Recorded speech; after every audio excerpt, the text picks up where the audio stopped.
ओम परमात्मने नमः।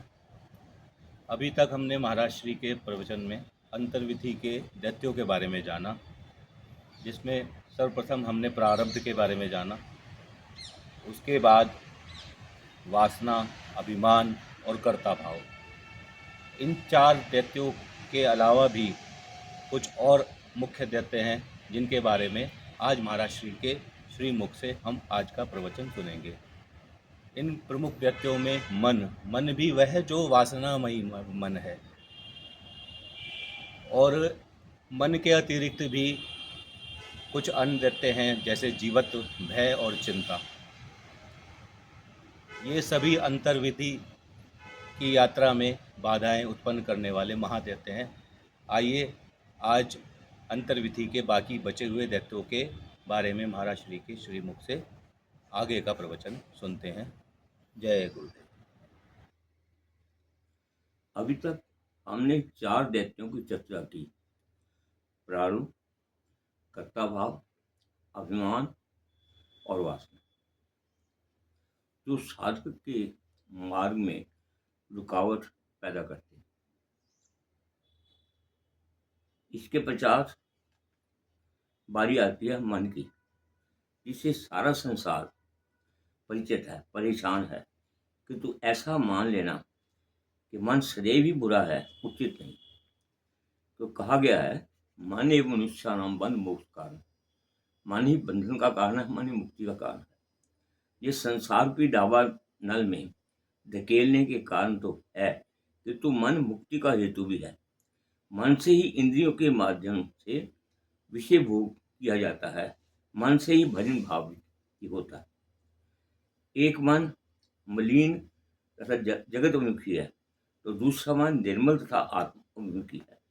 जिस मन को यहाँ दैत्य कहा जा रहा है तथा जिसकी संतों भक्तों ने भरकर निंदा की है, वह मलिन, विषयी तथा जगत अभिमानी मन है। शक्ति जागृति के पश्चात भजन भाव का स्वरूप बदल जाता है। तब साक्षी भाव से मन द्वारा क्रियाओं का अवलोकन ही शक्ति भाव है। यदि मन साक्षी भाव का त्याग कर चंचल हो जाए, तो शक्ति की क्रियाशीलता पर भी उसका प्रभाव पड़ता है। जहाँ निर्मल मन विवेक तथा शक्ति की अधीनता में रहते हुए शक्ति की क्रियाओं का साक्षी भाव से अवलोकन करता है, वही मलिन मन विवेक तथा शक्ति के पीछे हटकर स्वयं प्रधानता धारण कर लेता है तथा कर्ता बन के बैठ जाता है। ऐसा मन समस्या बन जाता है तथा निंदा का पात्र होता है। सारे संसार की यही मान्यता है कि मन ही जीव की समस्या का कारण है, जबकि मन को प्रेरित करने वाली वासना, प्रारब्ध, कर्ता भाव दृष्टि से ओझल रह जाते हैं। यदि विचार किया जाए तो इन्हीं सब ने मिलकर मन की दुर्गति की है। यदि प्रारब्ध ना हो, वासना शुभ हो, कर्ता भाव का भाव हो, तो कल्पना करो कि मन कैसा होगा। भाव यह है, वह मन निंदनीय है जिसकी प्रेरक अशुभ वासना है, जिसके पीछे प्रारब्ध का भंडार है, जो कर्ता भाव से ग्रसित है। ऐसे अशुभ मन को ही यहाँ दैत्य कहा जा रहा है। ऐसे दैत्य को मारने के लिए प्रारब्ध को क्षीण करना होगा, वासना को हटाना पड़ेगा, कर्ता भाव को निर्मूल करना पड़ेगा। मन अपने आप परमार्थ का सहायक हो जाए, जो जीव नहीं कर सकता, शक्ति ही कर सकती। शक्ति हमारे संचित संस्कार निकालती है, हमारे में सहनशीलता बढ़ाती है। सहनशीलता से हम अपनी प्रारब्ध को चैन से काट लेते हैं, ना दुख में दुखी, ना सुख में। जब ऐसा जीवन में हो जाता है, तो जो नए कर्म है वो यही भाव होता है, मैं नहीं कर रहा, शक्ति कर रही है। ऐसा मन में भाव आ जाता है। अंतर्विधि में वैसे तो संख्य दत्त हैं, जैसे कि संशयात्मक बुद्धि, कुभावयुक्त हृदय, कुवृत्तियां आदि। संशयात्मक बुद्धि यदि दैत्य है, तो निश्चयात्मक बुद्धि सहायक है। हृदय के कुभाव दैत्य रूप से तो स्वभाव साधन का सहायक अंग है। यदि कुवृत्तियां विघ्न है, तो सुवृत्तियां साधन का धन है। पर तीन दैत्यों का हम अवश्य चर्चा करेंगे। वह है जीवत, भय तथा चिंता। ये तीनों दैत्य जीवन को अंदर ही अंदर खोखला करते हैं। भ्रम से के कारण पैदा हुआ जीवत रूपी दैत्य अन्य सभी दैत्यों को अपने कंधे पर उठाए विचरण करता रहता है। सभी दैत्यों को हृदय पुष्ट एवं सशक्त बनाए रखने में जीवत ही कारण है। इसे आप सभी दैत्यों का सरदार या मुखिया कह सकते हैं, जो गादी पे बैठा सभी दैत्यों का मार्गदर्शन एवं संचालन करता है। दृश्यमान जगत आत्मा की अपेक्षा बहुत छोटा है, किंतु अंतर की भाव जब उल्टा हो जाता है तो जगत बहुत बड़ा दिखाई देने लगता है। आत्मा बहुत छोटा, यही जीवत भाव है जो अवन रूप होकर चित्त को ढक लेता है। जगत अनित्य है, किंतु जगत को नित्य तथा अपने आप को अनित्य समझने का भाव। गुरबानी में भी लिखा है, जो सुपना और पेखना तैसे जग को जान, इसमें कछ साचो नहीं नानक बिन होगा। जैसे सपने से जागते हैं तो भाव होता है कि सपना झूठा था, इसी पर जब आदमी मरने लगता है तो आता है कि मेरा जीवन ऐसे ही व्यतीत हो गया। कहते हैं, लेकिन इस संसार को कहते हैं अविद्या कहते हैं। जीवत्व क्या है? अविद्या। अनित्य श्रुति अनात्म सुर निश्रुति आत्म खादी विद्या। जीव कहता है मैं हमेशा रहूंगा, जबकि शरीर के 6 तरह के हैं। माता गर्भ होता है, पैदा होता है, बढ़ता है, घटता है, जीर्ण होता है, मृत्यु हो जाती है। अशुचि अपवित्र है, नहा लो के कहते हम पवित्र हो गए, लेकिन अंतर में क्या मैल है कोई नहीं जानता। अनात्म, इसमें ईश्वरी शक्ति का प्रकाश है, जिसे हम चेतना कहते हैं, प्राण कहते हैं, आत्मा कहते हैं। ये मैं करता है, वो निकल जाए तो कुछ भी नहीं है। नित्य शुचि नातम सु आत्म ख्याति यही विद्या। इसी अविद्या के कारण उसमें अहम पैदा होता है। देखो, जब शक्ति निकल जाए तो मैं कहाँ गया, लेकिन वो मैं करता है। वो क्यों? अविद्या के कारण, अहम। अब ये मुझे अच्छा लगता है, ये मुझे बुरा लगता है, राग द्वेष। और फिर सोचता है मैं मर ना जाऊं, जीवन में सब भोग भोगता रहूं।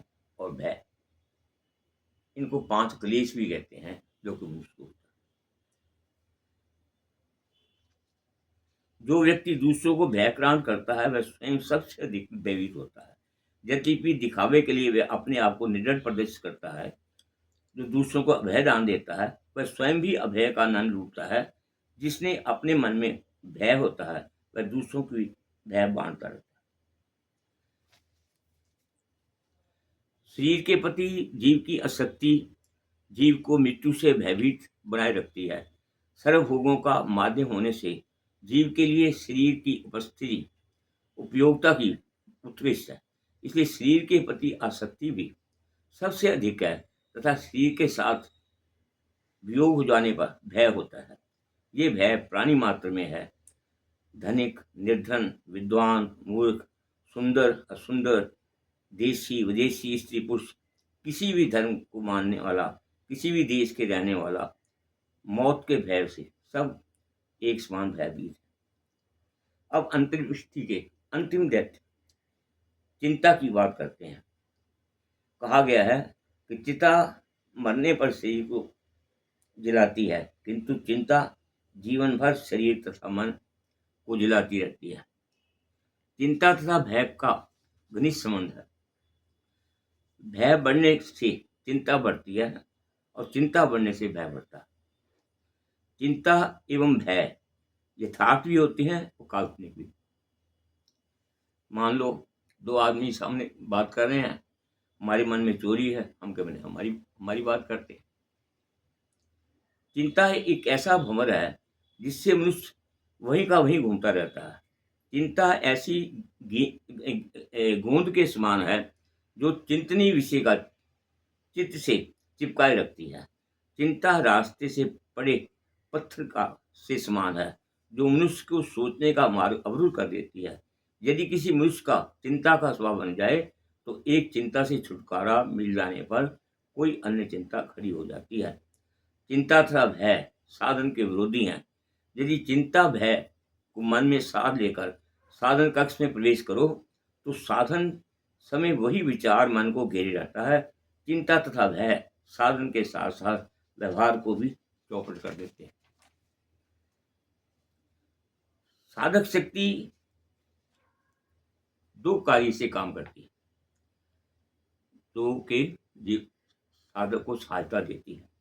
एक तो वह सेवा भाव से कर्म करे, जिससे नए संस्कार संचित न हो।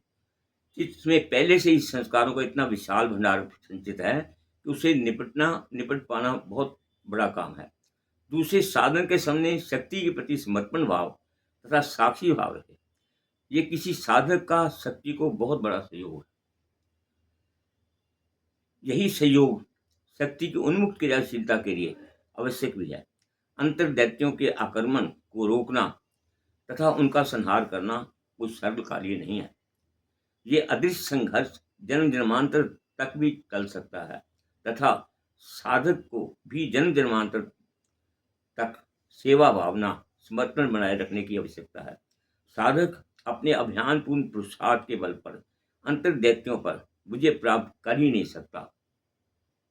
ये दुष्कर्म कार्य अंतर शक्ति के ही बस में होता है, वह चाहे एक जन्म में करे या कई जन्म का। ओम तत्सत।